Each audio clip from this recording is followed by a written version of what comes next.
കേരളത്തിലെ ഗവർണർ രാജേന്ദ്ര വിശ്വനാഥ് അർലേക്കറും സംസ്ഥാന സർക്കാരും തമ്മിൽ ഭാരതാംബയുടെ ചിത്രം സംബന്ധിച്ചുടലെടുത്ത വിവാദം നിയമപോരാട്ടത്തിലേക്ക് നീങ്ങുകയാണ്. രാജ്ഭവനിലെ ഔദ്യോഗിക പരിപാടികളിൽ കാവിക്കൊടി ഏന്തിയ ഭാരതാംബയുടെ ചിത്രം പ്രദർശിപ്പിക്കുന്നതിനെതിരെ കേരള സർക്കാർ നിയമ നടപടിക്കൊരുങ്ങുകയാണ്. നിയമ സെക്രട്ടറിയോടും അഡ്വക്കേറ്റ് ജനറലിനോടും സർക്കാർ ഉപദേശം തേടിയിട്ടുണ്ട്. മാത്രമല്ല, ചിത്രം ഭരണഘടനാ വിരുദ്ധമാണെന്ന് ചൂണ്ടിക്കാട്ടി കേസെടുക്കാനും നീക്കമുണ്ട്. എന്നാൽ രാജ്ഭവനിൽ എന്തെല്ലാം ഉപയോഗിക്കണമെന്ന് താനാണ് തീരുമാനിക്കേണ്ടതെന്നും സർക്കാർ കോടതിയെ സമീപിച്ചാൽ നിയമപരമായി നേരിടുമെന്നും ഗവർണർ RV അർലേക്കർ നിലപാടെടുത്തിരിക്കുകയാണ്. രാജ്ഭവനിലെ പരിപാടികളിൽ ഉപയോഗിക്കാവുന്ന ചിഹ്നങ്ങളും ചിത്രങ്ങളും അടങ്ങുന്ന പ്രോട്ടോകോൾ മന്ത്രിസഭാ യോഗം തയ്യാറാക്കി ഗവർണറെ അറിയിക്കാനുള്ള നടപടികളും സർക്കാർ ആരംഭിച്ചിട്ടുണ്ട്.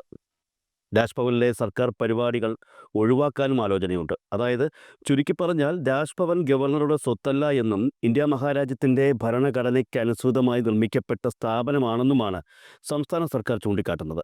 രാജ്ഭവനിൽ എന്തൊക്കെ ഉപയോഗിക്കണമെന്ന് ഗവർണർക്ക് തീരുമാനിക്കാൻ പറ്റില്ലെന്നും ഗവർണറുടെ വീട്ടിലായിരുന്നെങ്കിൽ അങ്ങനെ തീരുമാനിക്കാമെന്നുമാണ് സംസ്ഥാന സർക്കാർ വ്യക്തമാക്കിയതിനർത്ഥം.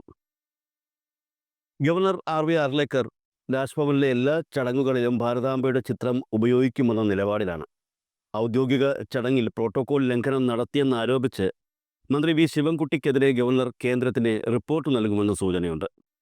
രാജ്ഭവനിലെ സ്കൗട്ട്സ് ആൻഡ് ഗൈഡ്സിൻ്റെ പരിപാടിയിൽ ഭാരതാംബയുടെ ചിത്രം വച്ചതിൽ പ്രതിഷേധിച്ച് മന്ത്രി ഇറങ്ങിപ്പോയതിൽ ഗവർണർക്ക് കടുത്ത അതൃപ്തിയുണ്ടെന്നാണ് വിവരം. ഗവർണറുടെ ഈ വാദഗതികളൊക്കെ ഏറ്റുപിടിച്ചുകൊണ്ട് ഒരു കാര്യമില്ലെന്നറിഞ്ഞിട്ടും BJPക്കാർ മുൻപോട്ട് വന്നിട്ടുണ്ട്. അതിൽ BJP നേതാവ് N ശിവരാജൻ മാനസികമായി എന്തോ പ്രശ്നമുണ്ടെന്നുള്ളത് പോലെയാണ് പ്രസ്താവന നടത്തിയത്. ഞാനിത് വെറുതെ പറഞ്ഞതല്ല. പുള്ളി പറഞ്ഞ പ്രസ്താവന അത്തരത്തിലുള്ളതാണ്. ഈ പുള്ളി പറഞ്ഞത് ദേശീയ പതാക കാവിക്കൊടിയാക്കണമെന്നാണ്. ഇത് കേൾക്കുന്ന ജനങ്ങൾ എന്നെപ്പോലെ മാത്രമല്ലേ ചിന്തിക്കുകയുള്ളൂ. ദേശീയ പതാകയൊക്കെ കാവിക്കൊടി ആക്കണമെന്ന് ഏതെങ്കിലും തലയ്ക്ക് വെളിവുള്ളവർ പറയുന്ന കാര്യമാണ്. മാത്രമല്ല, കൂട്ടത്തിൽ വേറെ ചില കാര്യങ്ങൾ കൂടി പുള്ളിക്കാരൻ പറഞ്ഞിട്ടുണ്ട്. കോൺഗ്രസ് പച്ച പതാക ഉപയോഗിക്കട്ടെ എന്നും സോണിയാഗാന്ധിയും രാഹുൽ ഗാന്ധിയും ഇറ്റാലിയൻ കൊടി ഉപയോഗിക്കട്ടെ എന്നുമൊക്കെയാണ് ശിവരാജൻ പറഞ്ഞിരിക്കുന്നത്. മന്ത്രി V ശിവൻകുട്ടിയെയും പുള്ളി എന്തൊക്കെയോ പറഞ്ഞു. ശിവൻകുട്ടിയല്ല, ശവൻകുട്ടിയാണെന്നൊക്കെയാണ് ശിവരാജൻ പറയുന്നത്. ഗവർണർ കൊളുത്തിയ അമിട്ട് പൊട്ടി കുറേ എണ്ണത്തിൻ്റെ സ്വബോധം പോയി എന്നാണ് തോന്നുന്നത്. ദേശീയ പതാകയെ വരെ വായിൽ തോന്നിയത് വിളിച്ചു പറയുന്ന രീതിയിൽ സ്വബോധത്തിന് ക്ഷതം സംഭവിച്ചു എന്ന് പറയുമ്പോൾ സത്യം പറഞ്ഞാൽ സഹതാപവും തോന്നുന്നുണ്ട്. ഇന്ന് രാവിലെ സെക്രട്ടേറിയറ്റിന് മുന്നിൽ രസകരമായൊരു സംഗതി നടന്നു.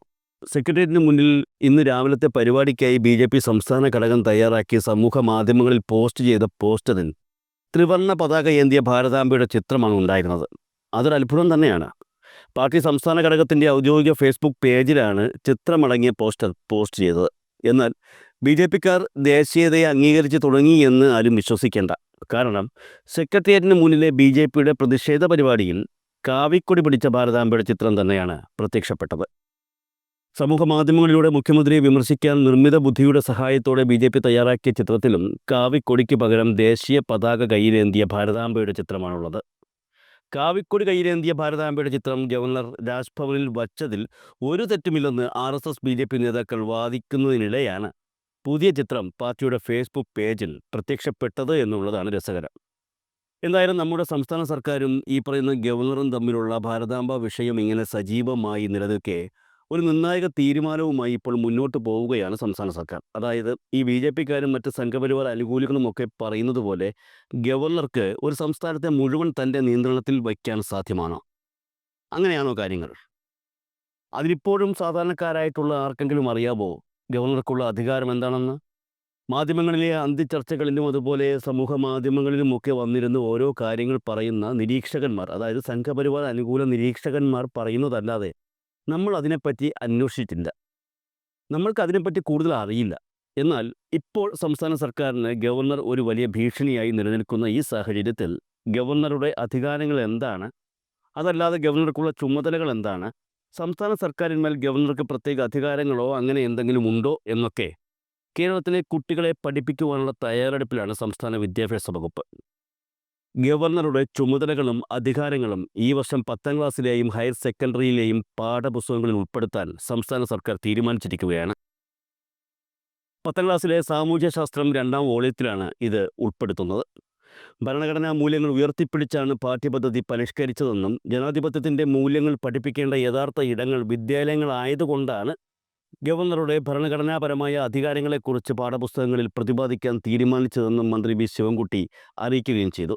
അതിനൊപ്പം തന്നെ RSS നിർമ്മിച്ചിറക്കി പ്രചരിപ്പിച്ചുകൊണ്ടിരിക്കുന്ന ആ കാവിക്കൊടി ഏന്തിയ ഭാരതാംബയെ വണങ്ങണമെന്ന നിലപാട് ഗവർണർ തിരുത്തണമെന്നും മന്ത്രി ആവശ്യപ്പെട്ടിട്ടുണ്ട്. സംസ്ഥാന സർക്കാർ ഇപ്പോൾ പാഠപുസ്തകത്തിൽ ഉൾപ്പെടുത്താൻ തീരുമാനിച്ചിരിക്കുന്നത് ഗവർണറുമായി ബന്ധപ്പെട്ട അധികാരങ്ങളും ചുമതലകളുമാണല്ലോ. ഇതിനെക്കുറിച്ചുള്ള വ്യക്തമായ ഒരു അവബോധം, ഭരണഘടനാപരമായ ഒരു ബോധ്യം വളർന്നുവരുന്ന കുട്ടികളിൽ സൃഷ്ടിച്ചെടുക്കുക എന്നുള്ളതാണ് ഈ സർക്കാർ ലക്ഷ്യമിടുന്നത്. നേരത്തെ വിവിധ സംസ്ഥാനങ്ങളും ഗവർണർമാരുമായുള്ള പോര് മുറുകുന്നതിനിടെ നിയമസഭ പാസാക്കിയ ബില്ലുകളിൽ 3 മാസത്തിനകം ഗവർണർ തീരുമാനമെടുക്കണമെന്ന് സുപ്രീം കോടതി വിധി പറഞ്ഞിരുന്നു. ഇത് ഏറെ ചർച്ചകൾക്കും വഴിതെളിച്ചിരുന്നു. 10 ബില്ലുകൾ തന്നിഷ്ടപ്രകാരം നീണ്ടകാലത്തേക്ക് പിടിച്ചുവയ്ക്കുകയും പിന്നീട് രാഷ്ട്രപതിക്ക് അയക്കുകയും ചെയ്ത തമിഴ്നാട് ഗവർണർ RN രവിയുടെ നടപടി ചോദ്യം ചെയ്ത് സംസ്ഥാന സർക്കാർ സമർപ്പിച്ച ഹർജിയിലായിരുന്നു ഉത്തരവ്. ഇതേ വിഷയത്തിൽ മുൻ ഗവർണർ ആരിഫ് മുഹമ്മദ് ഖാനെതിരെ കേരള സർക്കാരിൻ്റെ ഹർജി സുപ്രീം കോടതിയുടെ പരിഗണനയിലിരിക്കുകയാണ്. ആ സാഹചര്യത്തിൽ അന്നു തന്നെ എന്താണ് ഗവർണറുടെ ഉത്തരവാദിത്തങ്ങളും അധികാരങ്ങളും എന്ന കാര്യത്തിൽ ഒരു ചർച്ച ഉയർന്നു വന്നിരുന്നു. അതിനിടയിലാണ് കേരള ഗവർണറായ ആരിഫ് മുഹമ്മദ് ഖാൻ മാറിയതും പകരം ആർലേക്കർ കേരളത്തിൽ ഗവർണറായി എത്തിയതും. പുതിയ ഗവർണർ കേരളത്തിലെത്തുകയും അദ്ദേഹം ആരിഫ് മുഹമ്മദ് ഖാനെ പോലെ ആദ്യഘട്ടത്തിൽ സർക്കാരുമായി സംഘർഷത്തിൽ ഏർപ്പെടാതിരുന്നതും ഈ പറയുന്ന ചർച്ചകൾ നിർത്തിവെക്കാൻ കാരണമായിരുന്നു.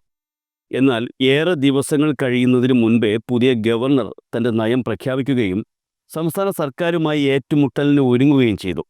അതിൻ്റെ ആദ്യഘട്ടമായിരുന്നു ഈ പറയുന്ന ഭാരതാംബ വിവാദം.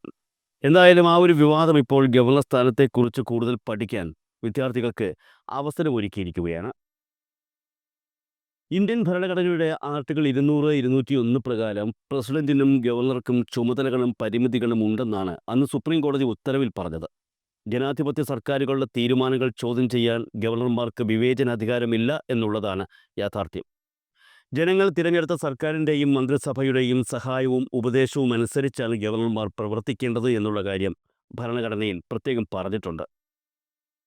തിരഞ്ഞെടുത്ത സർക്കാരിൽ ജനങ്ങൾക്കുള്ള പ്രതീക്ഷയും പാർലമെൻ്ററി ജനാധിപത്യത്തിൻ്റെ പാരമ്പര്യവും ഗവർണർ മാനിക്കണം എന്നുള്ളതും പ്രത്യേകം എടുത്തു പറയുന്ന കാര്യങ്ങളാണ്.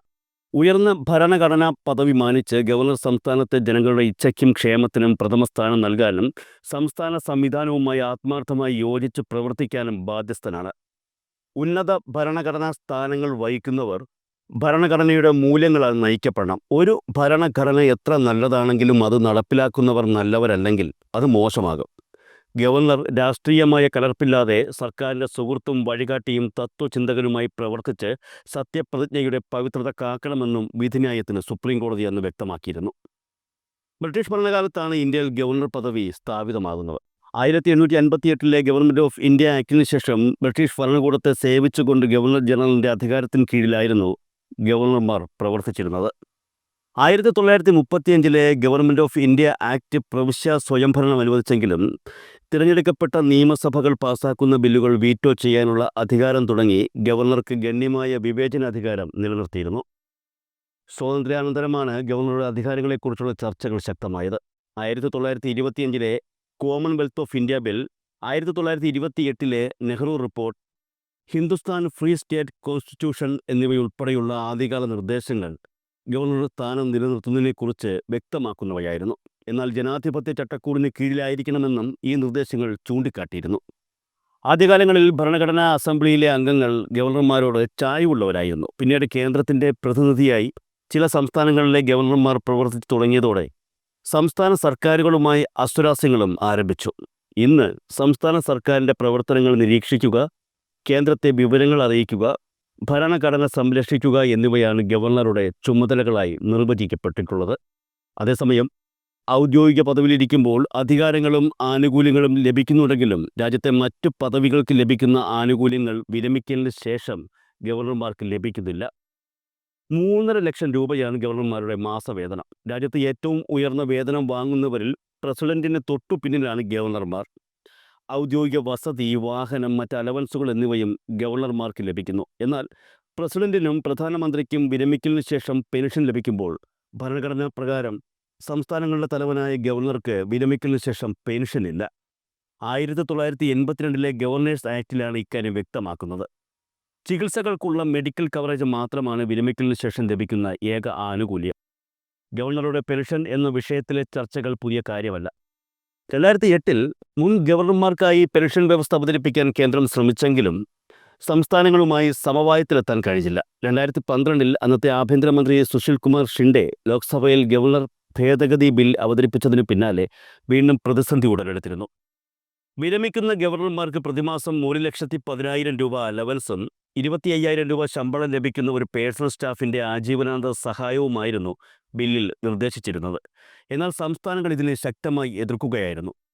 ഗവർണർമാർ കേന്ദ്രത്തിൻ്റെ ദൂതന്മാരായി സേവനമനുഷ്ഠിക്കുന്നതിനാൽ അവരുടെ വിരമിക്കലിന് ശേഷമുള്ള ആനുകൂല്യങ്ങൾ നൽകേണ്ടത് സംസ്ഥാനങ്ങളുടെ ഖജനാവിൽ നിന്നല്ല, മറിച്ച് കേന്ദ്രം വഹിക്കണമെന്നാണ് സംസ്ഥാനങ്ങൾ വാദിച്ചത്. സംസ്ഥാനങ്ങളിൽ നിന്ന് കടുത്ത എതിർപ്പ് ഉയർന്നതോടെ ബിൽ സ്തംഭിച്ചു. അതിനുശേഷം ഇന്നുവരെ ഇത് സംബന്ധിച്ചുള്ള ബിൽ വീണ്ടും അവതരിപ്പിച്ചിട്ടില്ല. എന്തായാലും കേന്ദ്രത്തിൻ്റെ പ്രതിനിധിയായ ഗവർണർമാർ സംസ്ഥാന സർക്കാരുകളുമായി, അതായത് BJP ഭരിക്കാത്ത സംസ്ഥാനങ്ങളിലെ സർക്കാരുകളുമായി വെറുതെ ഉരസലുണ്ടാകുമ്പോൾ ആ ഗവർണർമാർക്ക് എന്തുമാത്രം അധികാരങ്ങളും ഉത്തരവാദിത്തങ്ങളും ഉണ്ടെന്ന് ആ സംസ്ഥാനത്തെ പുതിയ തലമുറ പഠിക്കാൻ പോകുന്ന കാഴ്ചയാണ് ഇനി കേരളത്തിൽ കാണാൻ കഴിയുന്നത്. സുപ്രീം കോടതി പോലും ജനാധിപത്യ സർക്കാരുകളുടെ തീരുമാനങ്ങൾ ചോദ്യം ചെയ്യാൻ ഗവർണർമാർക്ക് വിവേചനാധികാരമില്ല എന്ന കാര്യം പറഞ്ഞിട്ടും ആ കോടതി വിധിയെപ്പോലും മാനിക്കാതെയാണ് ഗവർണർമാരും BJP അധികാരത്തിലില്ലാത്ത സംസ്ഥാനങ്ങളിൽ നടപടികൾ കൈക്കൊള്ളുന്നത്. കേരളത്തെപ്പോലെ മറ്റു സംസ്ഥാനങ്ങളും ഇത്തരത്തിലുള്ള നടപടികളുമായി മുന്നോട്ട് പോകാനുള്ള തീരുമാനത്തിലാണ് എന്ന വിവരങ്ങളും ഇപ്പോൾ പുറത്തു വരുന്നുണ്ട്.